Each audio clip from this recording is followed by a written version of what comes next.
หอยอันที่ว่าเขาสิเอาเมื่อก็คืออันนี้ละพลาดเด้เชื่อว่าบ้านหลายคนก็ดีเพิ่นมีคุณภาพกินร้ายมันแห้งกินแห้งตุยแห้งพี่แห้งดีแห้งงามนี่คนเจ็บหลังเจ็บเอวเจ็บแข้งเจ็บขาเจ็บหัวโมตาเจ็บอดแอดช่องกันที่พกกินดีมดโอ้โถขนาดเด็กคนเดียวเลยเนาะคันสองคนนี่แห้งคักกว่านี้เนาะโทษขอจักคำมันเด็ดดูตักแดง100คนนี่เฉพาะ2 วันนี่ที่บ่ให้ได้อันนำความแห้งของมันนะเอาคืนนี่บ่ได้นอนเลยเนาะซะเนาะกระย่างใส่มาเดียวแล้วเฮ็ดมั้ยยังนวดดำเมียวบ่ได้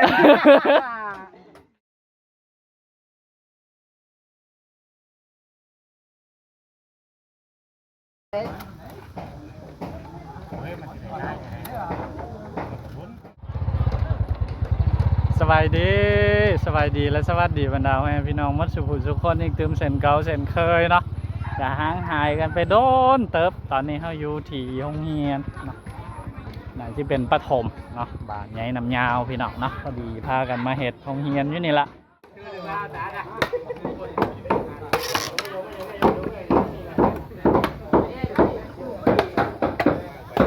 พลาดเด้เชื่อว่า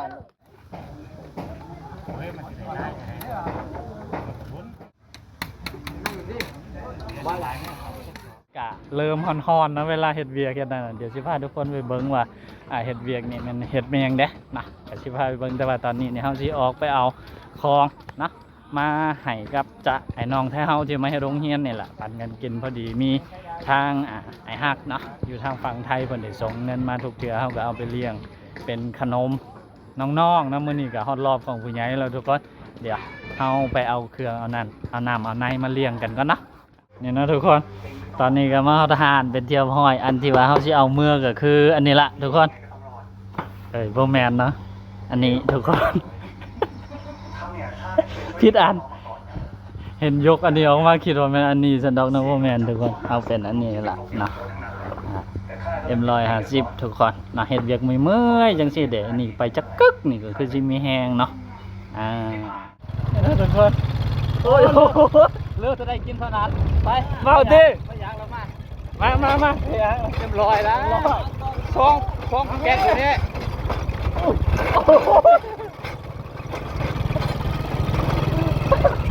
พอดีตอนเข้ามาเนาะกะค่อนข้างมาซ่าจังเลยทุกคนเลยว่าหลายคนพากันจับเราเอ็มร้อยมาโอ้โหเด้อมาหลายคนพากันจับเรามาสร้างวานะทุกคนพอดียุกอ่ะแจ๊คคุณนะจะปาเด้อเอาอย่างไรปะเอาอย่างไรเอาไหมมาจ้าทุกคนเลยโอ้เผาพายทีนี้ก็ต้องเอาเอ็มร้อยนะเอามา2 ฮีบทุกคนเอาแจ็คเป็นขวดแล้วไหมจ๊ะพวกควายเลยตอนนี้แจ็คเป็นขวดนี่จ้อแจ็คไหมอะไรก็ได้แจ็คเลยเนาะแจ็คเลยอันนี้ก็ว่าพี่นะ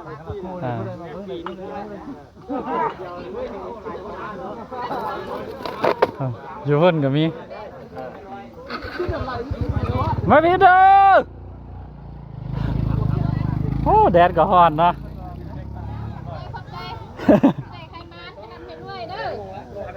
ครับผมแมนใจหน่อยว่าอยู่ดูคุณไปบนนั่นเองวันดีหลายเลย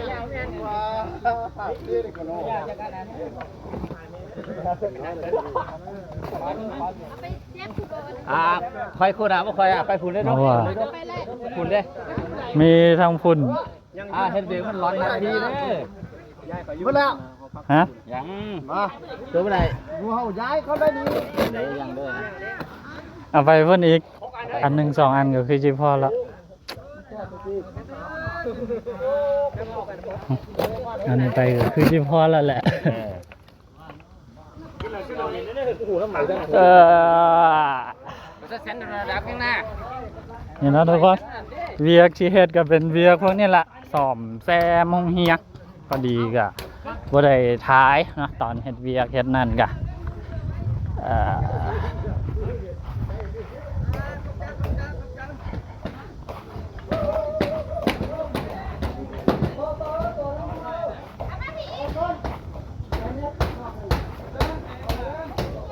นี่ละเนาะทุกคนเวียกที่พากันมาเฮ็ดกันนี่ มีไอ้ฮักอยู่ไทยแจ็คนะซ่อมแซมฝาห้องเฮียน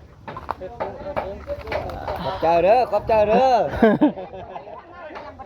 เดี๋ยวครบแล้วอ่ะ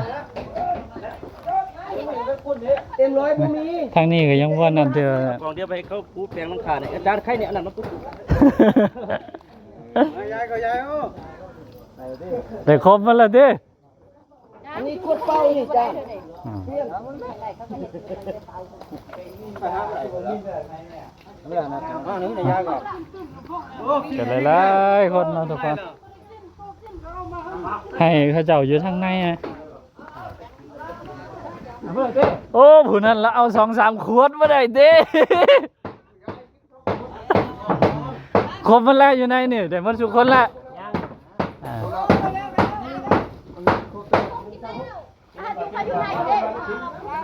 ได้หมดแล้วสั่นเขาเจ้าแจกมันแล้วแจกแล้ว ขวดท้ายมันกินล่ะติ ฮะผู้ท้ายนี่คือกินโอ กิน ฮะ อ้าวอยู่รถพุ่นเอาแต้นนึงเลยขาย นะก็บ่เห็นตอนเฮ็ดเวียกหลายๆคนทุกคนเพราะว่าบางคนเขาเจ้าก็มีเวียกมีนั่นก็ฟาวกลับฟาวนั่นนะก็บ่เป็นหยังเนาะเฮาก็จ่ายแจกให้เท่าที่อันนั้นแล้วก็เห็นอยู่พุ่นอีก2 คน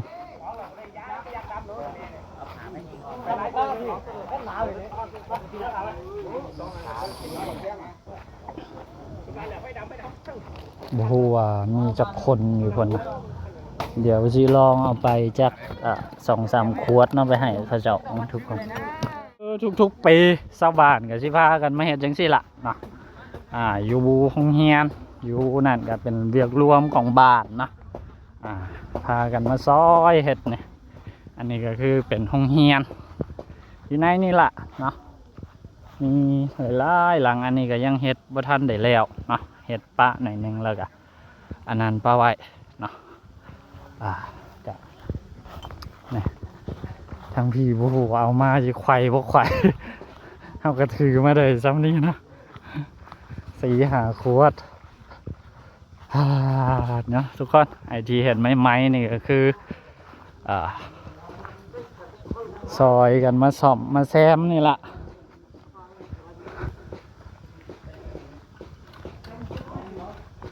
โอ้หายก็ได้หมดแล้วเอานี่มาฝากก่อน ข้าวจุกแกเอาได้ เห็นปะเอาผลละขวด เอาพอ ใจเราเรื่องกันเด้อ โอ้อยู่เทิงให้เอาไว้เห็นละ นี่บ้านนี่เป็นยังนี่เข้านี่ อันนี้ก็ยังเขาว่ากันนี่หมดอยู่นี่มีเจ้าคนโอ้หลายเด้อเนาะพอเชี่ยวนี่มาให้คันเบาก็เชี่ยวคืนนี่นี่กี่ว่าบ่ต้องมาทายแล้วจ้ะอยู่เพิ่นยังมีเดี๋ยวไปเอามาให้เติมพากันมาส่อมมาแซมโรงเรียนนั่นนี่ล่ะเดี๋ยวกลับไปเอาM100มาเติมกันทุกคนบ่พอผุละขวดปันกันกินผู้มาเฮ็ดเวียกเฮ็ดการซอยอยู่นี่ ขอบใจหลาย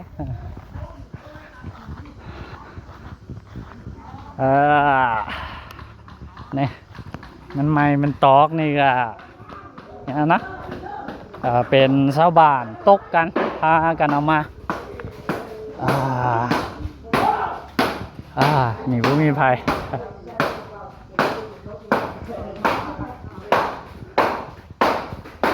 เอามา นนี้มาแจกคนละขวดเห็ดเวียงไม่เมื่อยได้กินอันเย็นๆนั่นนี่ก็พอมีแห้งมาหน่อยนึงเนาะ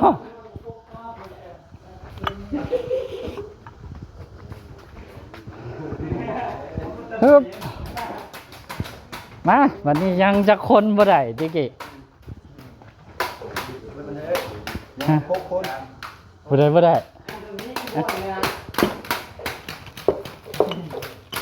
ยังบ่ได้ฮะบ่อยากให้เอาแล้วก็ให้กินให้เบิ่งเลยนะนี่แหละคนนี้ดูบ่ได้อายนี่บ่ได้กินนะเพราะว่าเอาให้เราต้องท้ายคลิปไปนำมาปาดตรงนี้ไปเลยตาไปตาบุต้นจับมันพักก่อนนี่แหละที่ปาดที่แก้ม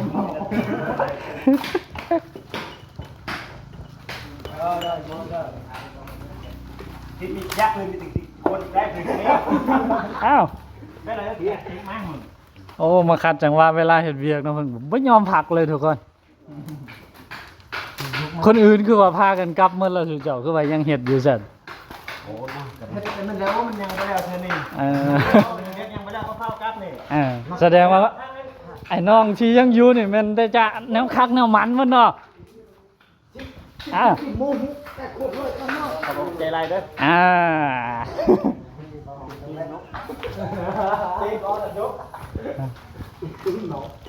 ได้ครบแล้วเนาะวันนี้เนาะตกใจหลาย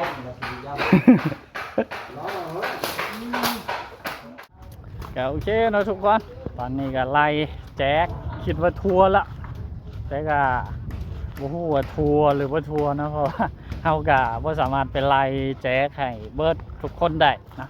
ก็แบ่งให้หลายๆคนพากันไปแจกพอกันสิให้เรียนแถวแล้วมาแจกดีๆดิบอกเลยนะเป็นไปบ่ได้ทุกคนเพราะบางคนก็สิมาบางคนก็บ่มาเฮาก็อยากให้ทุกคนได้กินนำกันหมดนะเพราะว่าเฮ็ดเวียกก็เฮ็ดนำกันทุกคนกันเลยนี่แหละเอาแบบสบายแบ่งหลายๆกลุ่มหลายๆนั่นปั่นกันแจกไปเนาะแล้วก็เหลือมันนี่2 ขวดเนาะแล้วก็ได้ยินเนาะทางไอ้ตาไหมเพิ่นบอกว่าสิแบ่งให้ในสร้างที่ขึ้นหลังคานี่เบิ้ลให้เขาเจ้าพูละ2 อันว่าซั่นเนาะนี่มีสร้างที่อยู่หลังคานี่3-4 คนแจก2 ขวดก็ดีแจก2 ขวดก็ดีเพิ่นมีคุณภาพกินหลายมันแห้งกินแห้งตุยแห้งพี่แห้งดีแห้งงามนี่คนเจ็บหลังเจ็บแอวเจ็บเข่งเจ็บท้ายเจ็บหัวโมตาเจ็บอดแอด286กินดีหมดโอ้โธ่ขนาดเด็กคนเดียวเลยเนาะคัน2 คนนี่แห้งคักกว่านี้เนาะโธ่ขอจักคำมันเด็ดๆดูแจก100 คนนี่เฉพาะ2 วันนี่คือบ่ให้ได้อันนำความแห้งของมันนะเอาคืนนี้บ่ได้นอนแล้วเนาะซั่นเนาะกระย่างใส่มาเดียวแล้วเห็นไหมยังนวดดำเดียววะวันนี้กระย่างใส่ลุกขึ้นมาเป็นกระย่างจะนอนดำเดียวไม่ได้รับบอกว่าเขาเป็นไอมาสันเดียวโอ้คักหลายคำเว้าคำว่าเลยจะว่าไม่ได้รวยแล้วเป็นนั่นเทียว่าไม่ได้รับบนคืนเป็นอะไรนอนดำเดียวเห็นเห็นลายนะเพราะเขาเป็นไอไม่ได้รับบนคืนเมื่อเรากินเรียบร้อยมันคล่องคืนมันนอนน้ำเดียบได้รับมันคืนพ่อแม่นเป็นไอเพื่อจ่ายในดอกเพราะว่ากินคือหื่นนะก็ประมาณนี้ทุกคนบรรยากาศเนาะของการเฮ็ดเวียกนะซ่อมแซมโรงเรียน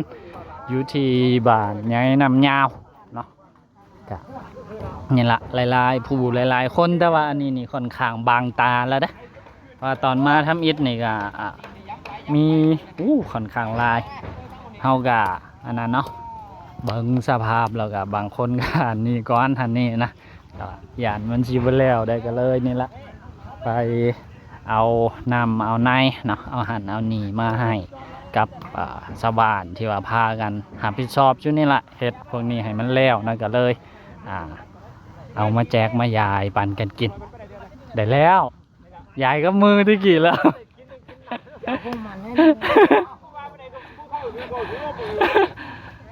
นะประมาณนี้ทุกคนหลังจากที่ให้ทุกคนได้ครบว่าทุกคนแล้วก็ฮอดรอบเฮาเนาะว่าเฮาก็ยังอยู่ทุกคนนะ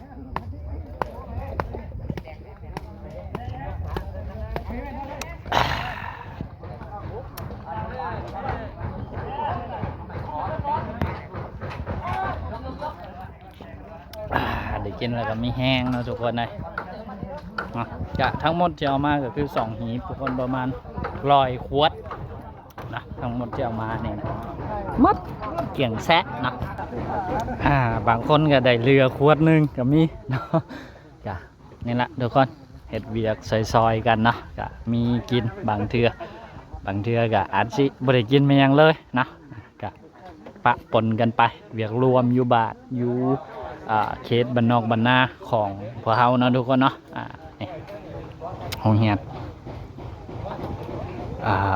เนาะ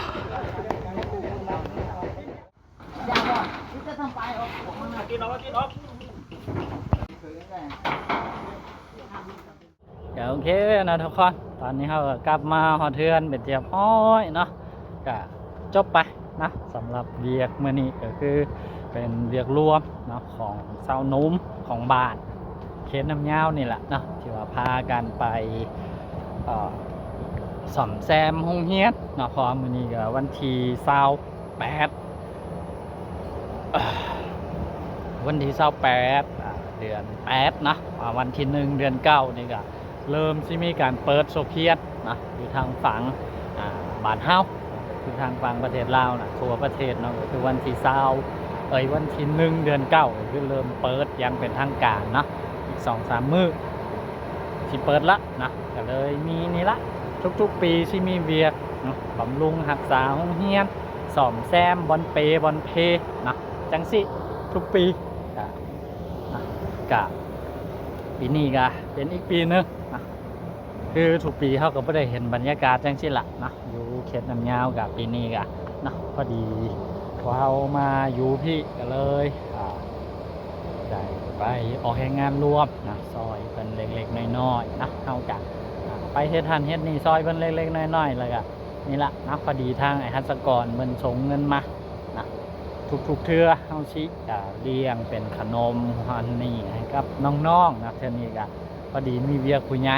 ก็เลยเปลี่ยนจากที่เคยเลี้ยงน้องๆก็เปลี่ยนมาเป็นซื้อนำซื้อฮันซื้อนี่นะสู่ผู้ใหญ่ที่ว่ามาออกแข่งงานเพื่อน้องๆนะเพิ่นได้กินเพราะแก่เมื่อยแก่นั่นนะจะเป็นM100นะจำนวนอยู่2ฮีบ2แก๊ปก็ประมาณ100 ขวดนะทั้งหมดก็เพิ่นส่งเงินมาอยู่1,000 บาทนะก็ได้M100อยู่2ฮีบนี่นะไปให้กับสาวนมเขตบ้านเฮานี่แหละนะได้กินพอแก่เมื่อยแก่นั่นเนาะก็ต้องขอบใจขอบคุณนำทางไอ้ฮัสกรนะจากทางฝั่งประเทศไทยที่ส่งเงินส่งคำมาให้เฮานะเฮาได้เฮ็ดกิจกรรมจังซี่นะกิจกรรมดีๆจังซี่ให้กับส่วนรวมนะว่าสิเป็นบ้านหรือว่าเป็นยังก็ดีนะก็ต้องขอบใจขอบคุณทำทางไอ้ฮัสกรหลายๆนะขอให้เพิ่นอยู่ดีมีแฮงบ่ว่าสิคิดสิ่งใดปรารถนาสิ่งใดก็ขอให้ได้สมดังคำคิดคำปรารถนาทุกประการนอนรับก็ขอให้ได้เงินนอนตื่นก็ขอให้ได้เงินแสนเนาะสาธุพี่น้องนะสำหรับ EP นี้ขอตัวลาไปแล้วเด้อทุกคนพบกันไหม EP ต่อไปนะส่วนว่าที่เป็นEP เกี่ยวกับยังกะรอถ่ายติดตามอับส้มไปพร้อมๆกันนะ